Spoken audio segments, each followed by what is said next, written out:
What does it really mean when a middle schooler says they have a boyfriend or girlfriend? I mean, after all, they really can't drive anywhere, they can't even go to a rated R movie. So what does it really mean to date in middle school or in high school? And what do we do when our students ask about dating, or if you're a parent and your student asks about having a boyfriend or a girlfriend? And honestly, this is a question that probably over 90% of our students are asking and dealing with on a day-to-day basis. We all know that dating relationships, especially in high school, have a tremendous impact in the lives of high schoolers and even our middle schoolers.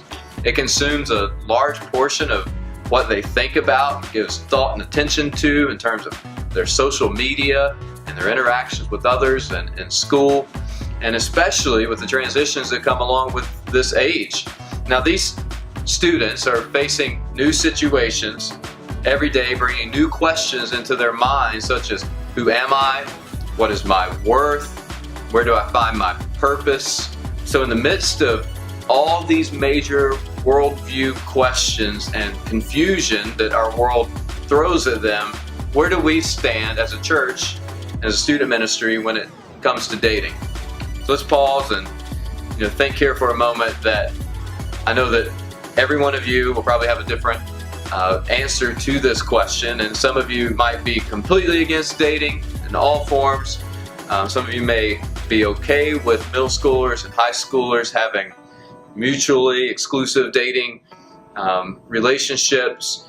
So whatever you might have and whatever you might view, this is your all sort of process of growing up. So wherever you stand on this issue, there are some facts that I think, no matter what you believe, that are true.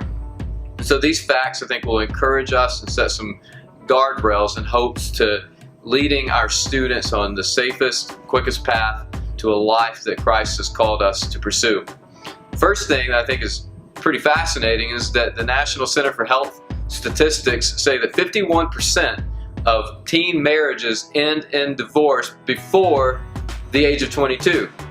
And out of 100 people, only 22 of them married their high school sweetheart. And out of those 22, 17 of them got divorced. So only 5 out of 100 people between the ages of 18 and 89 are still married to their high school sweetheart. Now, I know we all have people that we know that are married to their high school sweetheart, but the chances of marrying your high school sweetheart and marrying them until death do us part is extremely unlikely. Second, just because you date someone does not necessarily mean you're going to marry them. So even if we have a belief that we will allow a student to date, I highly encourage us to start the conversation off with the fact that most teenage relationships are going to end. And by doing this, we're telling students the truth. So sure, there might be a few that actually end up marrying their high school sweethearts, but the chances of that happening and the marriage lasting without divorce is extremely low. And by doing this, we accomplish a couple of things. First, we free that relationship from the bondage of doing anything and everything to make it work, which helps prevent compromise. And second, we lighten the hurt that the student will experience at the end of the relationship they are pursuing. All relationships that end will eventually hurt someone, and the more a person pours themselves into that relationship, the harder it's going to hurt. And then the Bible, Song of Solomon, chapter 8, verse 4 says, I adjure you, O daughters of Jerusalem, that you not stir up or awaken love until it pleases. Here's another way of saying it. Oh, let me warn you, sisters in Jerusalem, don't excite love. Don't stir up until the time is right.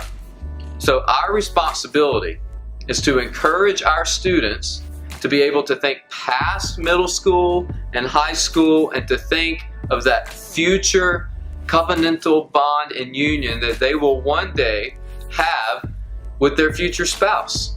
So tell students, don't excite love or feelings or rouse it until it pleases. So just a few closing comments on dating. Just practically speaking, I don't think middle school and high school students are ready to date. Many don't even have the emotional maturity to evaluate and handle the emotional feelings that come along and that are associated with love. So for parents and leaders, it may seem cute and innocent that a 12 or 13-year-old will have a boyfriend or a girlfriend, but don't encourage them to be in these relationships, but encourage them to wait for when the time is right for love to be awakened. I do think that young men and young women need to learn how to foster healthy, biblical relationships with people of the opposite sex. So young men need to learn how to interact with young women. And so I think these can take place in healthy, unromantic ways. So let's encourage students to hang out in mixed gender groups and crowds, but we need to encourage our students to consider dating after high school. And I believe that the local church, as a family, is a perfect way for young men and young women to learn to begin to build healthy, biblical relationships.